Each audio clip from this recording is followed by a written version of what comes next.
श्रीमद् भागवत महापुराण के प्रथम खंड के चतुर्दश स्कंद के अथ 39 अर्थात 29वां अध्याय पुरंजनोपाख्यान का तात्पर्य हिंदी में ग के रूप में यहाँ पर आरंभ होता है।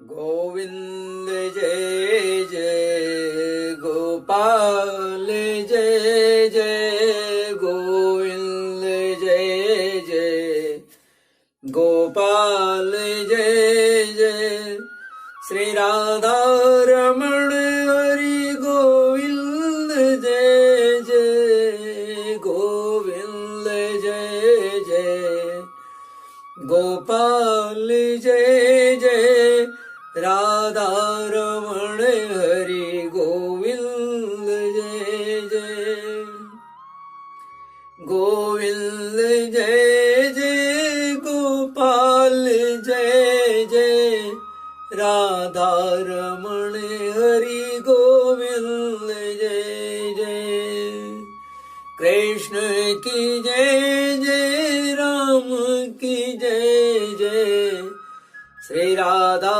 रमण हरि लल्ल की जय जय राधा रमण हरि गोविंद की जय जय गोविंद जय जय गोपाल जय जय राधा रमण हरि गोविंद जय जय बोली श्री लक्ष्मी नारायण भगवान की जय।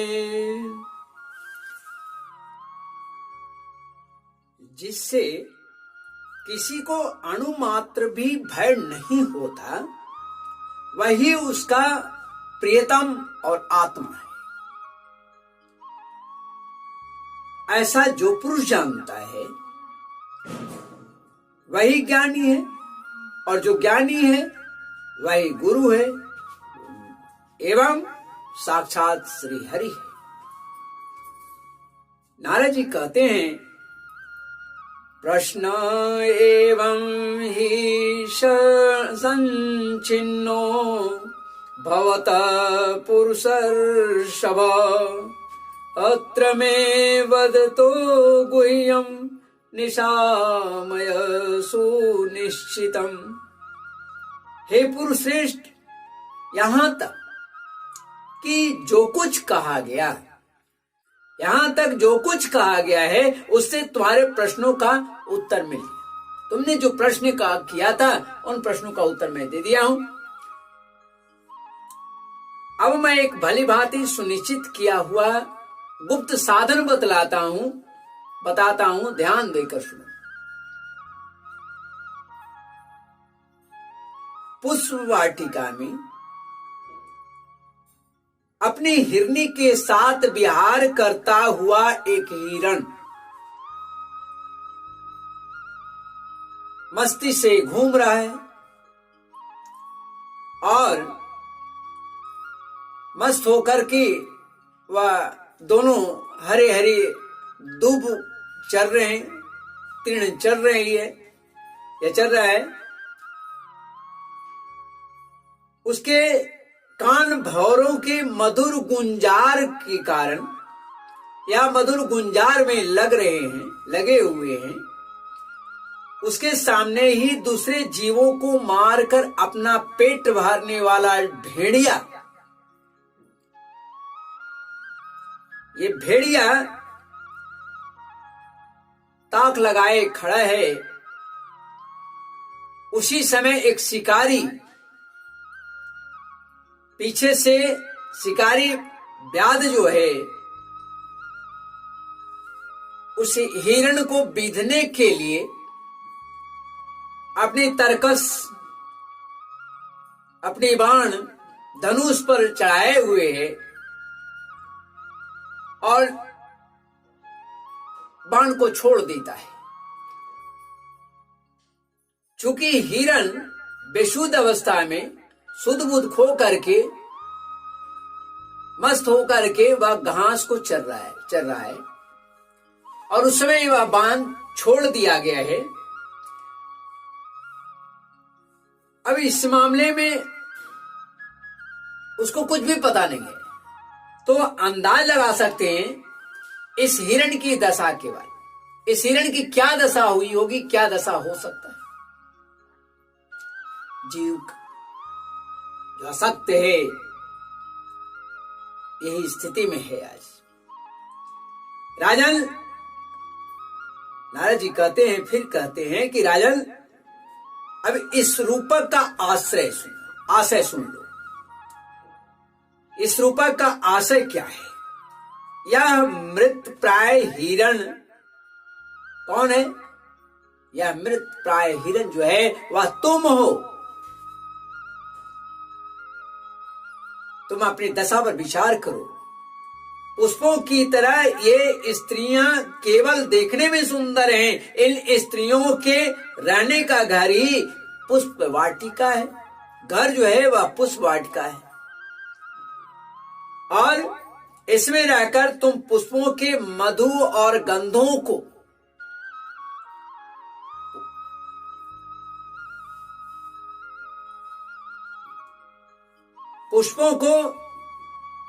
पुष्पों के मधु और गंधों के समान क्षुद्र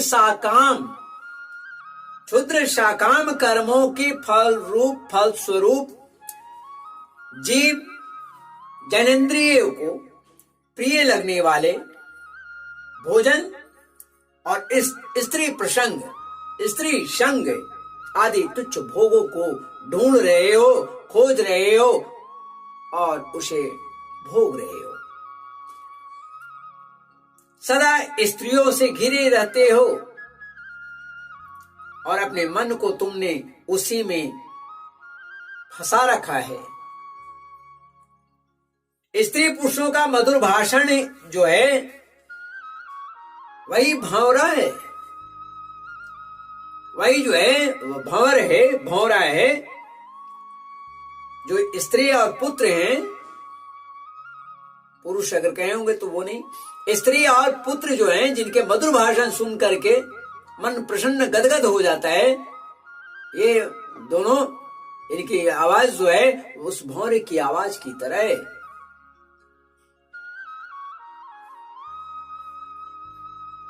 तो भंवरों का मधुर गुंजार तुम्हारे कानों में अत्यंत मधुर लगता है और तुम आसक्त होते चले जाते हो, आसक्त हो जाते हो रहे हो।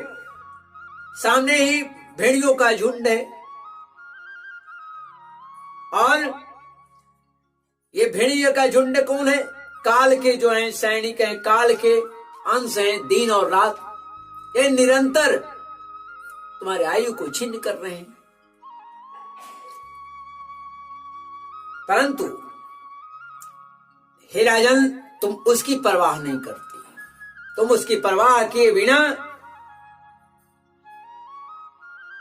परवाह न करके गृहस्थी में आसक्त हो। गृहस्थी के सुखों को भोगने में आसक्त होने के कारण, मस्त हो जाने के कारण तुम इसे भूल रहे हो। तुम्हारे पीछे चुपके चुपके धीरे धीरे काल बढ़ा आ रहा है। वह काल रूपी जो शिकारी है, व्याधा है, वह चुपके चुपके गतिशील है, बढ़ रहा है तुम्हारे तरफ और अपने छिपे हुए बाण से तुम्हारे हृदय को बेध देगा। तुम्हारे हृदय को दूर से ही बेध देगा। तुम कुछ कर नहीं पाओगे, भाग भी नहीं पाओगे, छटपटा भी नहीं पाओगे। काल तुम्हारे हृदय को बेधना चाहता है।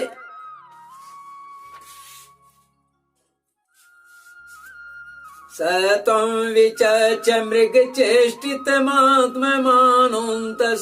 मानोन्तश्चित्तं नियच हृदि कर्ण धुनि चित्ते जयंगण श्रममसत्तम यूथ गाथा प्रीणी हंस शरणं विरम क्रमेण। इस प्रकार अपने को मृगी की स्थिति में देखकर तुम अपने चित्त को हृदय के भीतर निरुद्ध करो और नदी की प्रवाह की तरह नदी की भांति प्रवाहित होने वाले,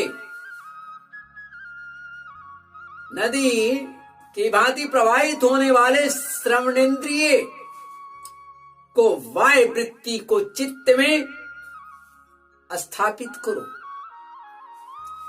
अपने चित्त में स्थापित करो, अर्थात अंतर्मुखी हो जाओ, अंतर्मुखी करो। जहां कामी पुरुषों की चर्चा होती रहती है, उस गृहस्थाश्रम को छोड़कर परमहंसों के आश्रम में, परमहंसों के आश्रय जो भगवान श्री हरि नारायण हैं, जगत करता है, पालन करता है, सृष्टि करता है, रचना करता है, उस परम पुरुष भगवान श्री हरि को प्रसन्न करने का कोशिश करो और क्रमशः सभी विषयों से विरत होते जाओ, दूर हटते जाओ।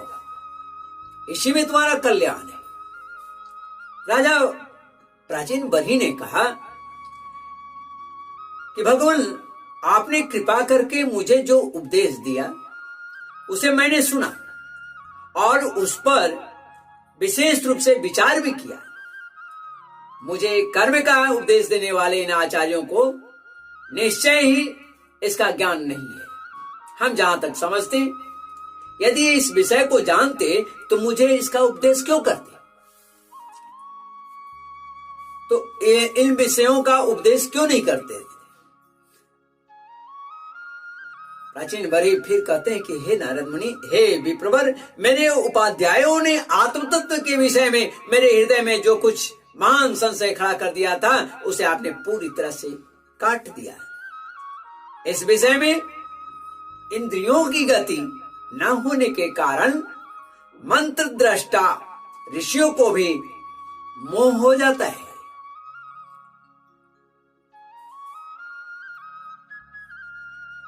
वेदवादियों का कथन जगह जगह सुना जाता है कि पुरुष इस काल में जिसके द्वारा कर्म करता है, उस स्थूल शरीर को यहीं छोड़कर परलोक में कर्मों से बने हुए दूसरे देह उनको उनका फल भोगता है। किंतु यह बात कैसे हो सकता है? क्योंकि यह बात कैसे हो सकता है? क्योंकि कर्मों का जो करता है, जो कर्मों का करता है, स्थूल शरीर जो है वो तो यही नष्ट हो जाता है। तो कैसे संभव है? इसके सिवा जो जो कर्म यहां किए जाते हैं, वे तो दूसरे ही क्षण अदृश्य हो जाते हैं। वे परलोक में फल देने के लिए किस प्रकार पुनः प्रकट होते हैं और कैसे संभव है? नारद जी कहते हैं, एनैवारभते कर्म तेनैवामुत्र तत्पुमान् भुङ्क्ते व्यवधानेन लिंगेन मनसा स्वयं शयानमिमामुत्सृज्य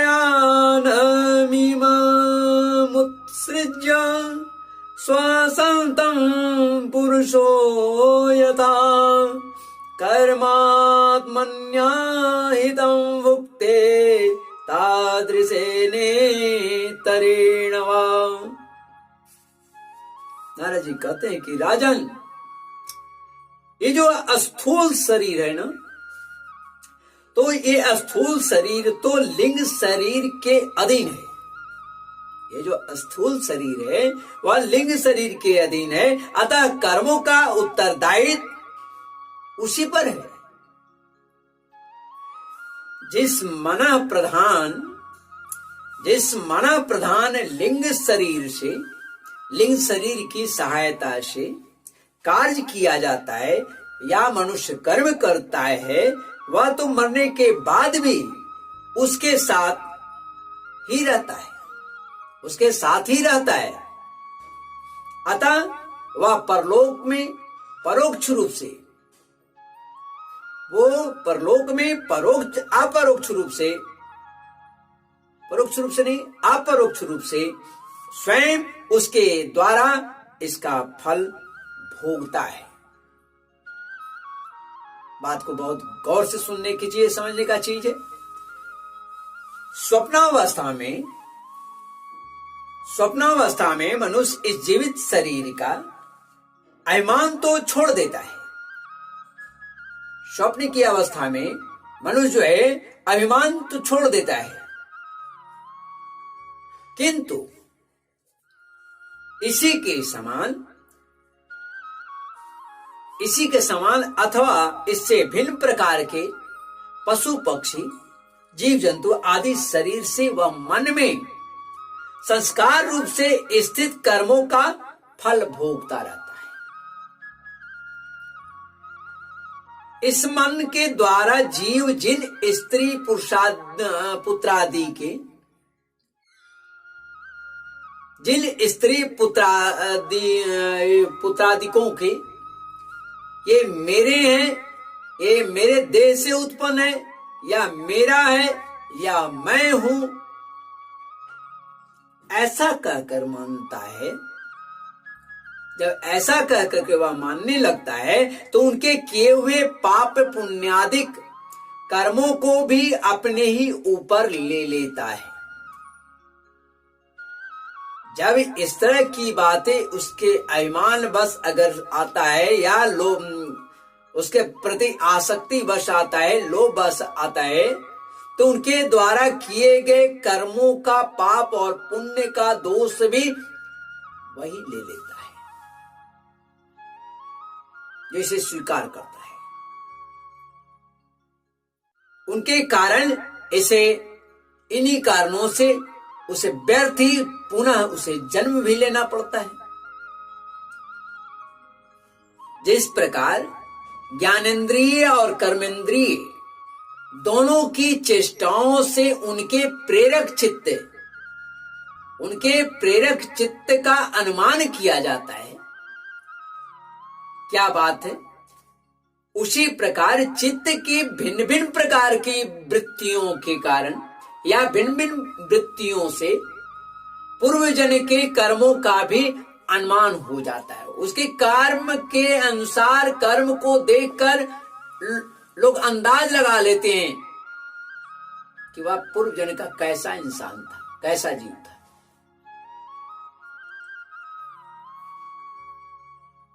तो उसके वृत्तियों से, उसकी कर्म जो वृत्तियां हैं, वृत्ति करने के फल स्वरूप लोग समझ जाता है कि इसके अंदाज लगा लेता है कि इसके पूर्वजन क्या होगा, किस तरह का इसका योनि रहा है, निकृष्ट था या उच्चतम था। अतः कर्म अदृष्ट रूप से फल देने के लिए कालांतर में मौजूद होता है, कालांतर में वह मौजूद रहता है। कभी कभी देखा जाता है कि जिस वस्तु का इस शरीर से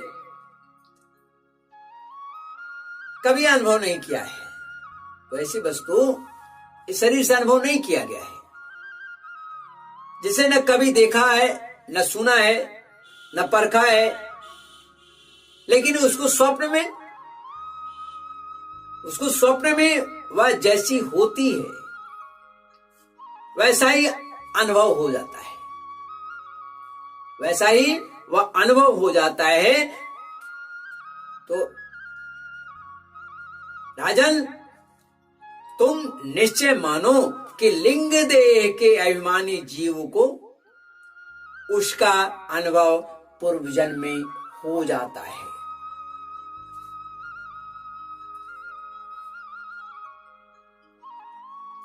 पूर्व जन्म में उसका हो चुका है, क्योंकि जो वस्तु पहले अनुभव की हुई नहीं होगी, जो वस्तु को पहले अनुभव नहीं किया है, उसके मन में वासना भी उसके लिए नहीं हो सकता है, उसके लिए इच्छा नहीं हो सकती है।